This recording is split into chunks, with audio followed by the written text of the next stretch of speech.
Assalamualaikum warahmatullahi wabarakatuh. Alhamdulillahirabbil alamin wa bihi nasta'inu 'ala umuri dunya waddin. Wassalatu wassalamu ala asrofil anbiya'i wal mursalin sayyidina wa maulana Muhammadin wa ala alihi washabihi ajmain. Baik, jadi kami di sini dari kelompok 1 dari mata kuliah Pendidikan Agama Islam kelas 60 dari Universitas Jember. Nah, kami di sini akan mempresentasikan tentang kontribusi hukum Islam di Indonesia. Kelompok 1 adalah sebagai berikut. Dia Putri Ananda Yulianti dengan NIM 2117102010002. Kemudian ada Muhammad Darul Alban Afghani NIM 2117102010003. Ada Indah Rizky Aisyah Nurjannah 2117102010004. Kemudian yang terakhir ada Arifin Ilham Ahmad dengan NIM 2117102010005. Nah baik, jadi dalam materi ini yang akan kita bahas adalah sebagai berikut. Yang pertama, hukum Islam merupakan bagian dari agama. Yang kedua, ruang lingkup hukum Islam. Yang ketiga, tujuan hukum Islam. Dan yang keempat, sumber hukum Islam. Nah, memasuki materi yang pertama akan dijelaskan oleh rekan saya yaitu Arifin Ilham Ahmad. Untuk Arifin dipersilahkan. Nah, jadi saya akan menjelaskan tentang hukum Islam merupakan bagian dari agama. Nah, agama Islam adalah agama yang mencintai kedamaian dan ketentraman. Dan kita sebagai seorang muslim haruslah melaksanakan apa yang diperintahkan oleh Allah Subhanahu wa taala dalam firman-Nya di Al-Qur'an. Selain itu, kita juga wajib menjauhi larangan yang telah disebutkan dalam Al-Qur'an. Nah, dengan adanya larangan-larangan dalam agama, maka diberlakukanlah hukum syariat Islam. Berbeda dengan hukum lainnya, hukum Islam tidak hanya hasil pemikiran manusia, tetapi juga ditetapkan oleh Allah melalui wahyunya dan dijelaskan oleh Rasulullah melalui sunnahnya. Dan selanjutnya, konsep hukum agama Islam atau hukum syariat Islam dalam Al-Quran pada dasarnya mengacu pada dua hal, yaitu terciptanya keadilan dengan tidak menyudutkan nilai-nilai dan semangat kemanusiaan. Dari konsep ini telah dijelaskan dalam Al-Quran bagaimana aplikasi dari dua hal tersebut, misalnya kisos, poligami, dan perbudakan. Kontribusi hukum Islam sangat penting adanya untuk memberi hukuman pada pelaku kejahatan, terutama seorang muslim. Hukum syariat Islam di Indonesia tidak diberlakukan karena Indonesia sendiri merupakan bukanlah negara Islam sesuai dengan Pancasila ke-1, yaitu ketuhanan yang Maha Esa, yang berarti bahwa setiap warga Indonesia berhak memeluk agamanya sesuai kepercayaan mereka. Berbeda dengan Aceh yang telah memberlakukan hukum syariat Islam di Indonesia. Terima kasih Arifin atas pemaparan materinya. Kemudian untuk bab yang kedua akan saya jelaskan. Nah, bab kedua ini adalah ruang lingkup hukum Islam. Jadi ruang lingkup hukum Islam ini dibagi menjadi dua. Yang pertama ada hukum private atau hukum perdata, dan yang kedua ada hukum publik. Nah, di hukum private atau hukum perdata ini dibagi lagi menjadi tiga. Yang pertama ada munakahat, yang kedua ada wirasat, dan yang ketiga ada muamalah. Untuk hukum publik ini dibagi menjadi 4. Yang pertama jinayah, yang kedua al-ahkam al-sultaniyah, yang ketiga syiar, yang keempat muhosamat. Baik, kalau begitu kita langsung masuk ke hukum perdata.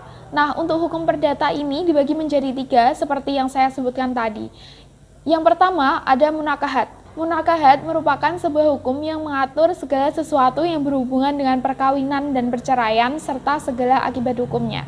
Kemudian ada wirasat. Wirasat ini mengatur segala masalah dengan pewaris, ahli waris, harta peninggalan, serta pembagian warisan.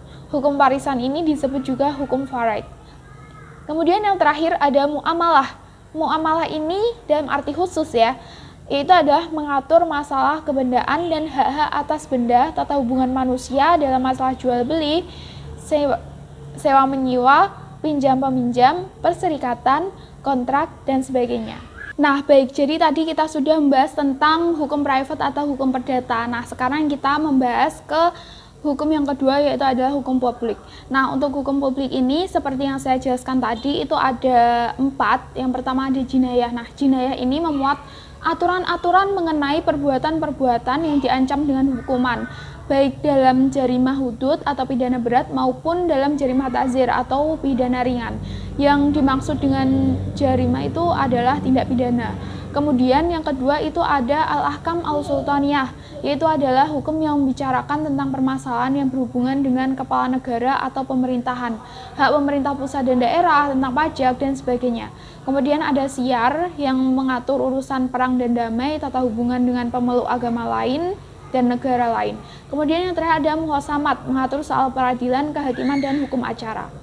Nah, baik, jadi tadi kita sudah mendengarkan pemaparan materi kedua, yaitu adalah materi tentang ruang lingkup hukum Islam. Nah, kemudian kita akan mendengarkan pemaparan materi yang ketiga, yaitu adalah tujuan hukum Islam yang akan dipaparkan oleh rekan saya, Darul Alban Afghani. Silahkan Alban untuk memaparkan materinya. Di sini saya akan menjelaskan tentang tujuan hukum Islam.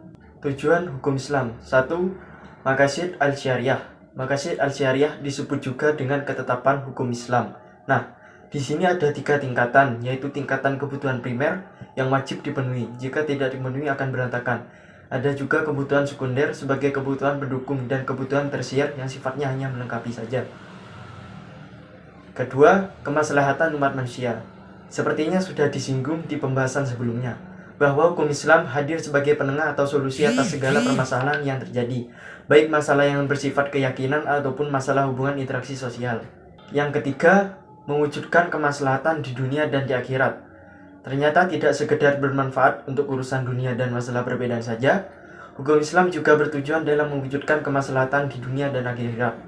Ada 5 unsur pokok terciptanya kemaslahatan di dunia dan akhirat, yaitu agama, jiwa, akal, keturunan, dan harta. Kelima unsur tersebut jika dibahas secara terfokus dan mendalam akan banyak sekali uraiannya.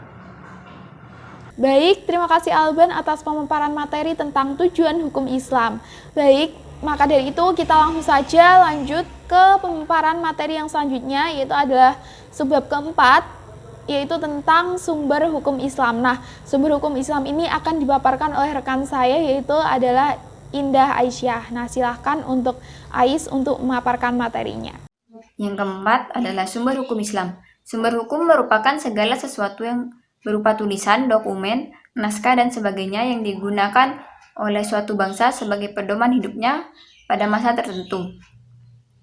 Dalam ajaran Islam terdapat sumber hukum pokok yang menjadi pedoman atau rujukan bagi umat Islam.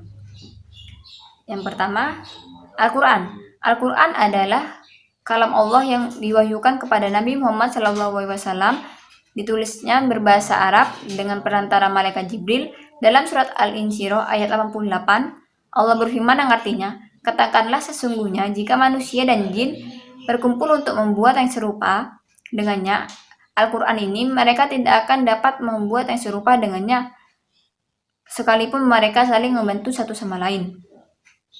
Yang kedua, hadis. Seluruh umat Islam telah sepakat dan pendapat serta mengakui bahwa sabda, perbuatan, dan persetujuan Rasulullah Muhammad SAW tersebut adalah sumber hukum Islam yang kedua sesudah Al-Quran. Al-Hadis sebagai sumber hukum yang kedua berfungsi sebagai penguat, sebagai pemberi keterangan, sebagai pentangkis keumuman, dan membuat hukum yang ketentuannya tidak ada di dalam Al-Quran. Hukum-hukum yang ditetapkan oleh Rasulullah SAW ada kalanya atas petunjuk dari Allah dan ada kalanya berasal dari ijtihad.